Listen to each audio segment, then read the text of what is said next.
Marami pala yun. Kaya may dalawang bonito nga Meron, doon na yun. meron. Pawin ng tatalaki ko dalawang Sino bang uwi? Ay, uwi na pala siya. Sila, puti. Naipid. Anak ko, inunanak ko naman sa'yo. Sa'yo, kala mo sa urang niya. Nanginig ko kunin pira. Ay, ko pa dalang kapatid. Uuwi si Nandeng?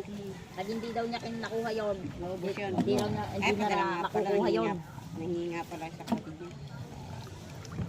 Hindi, tumarap.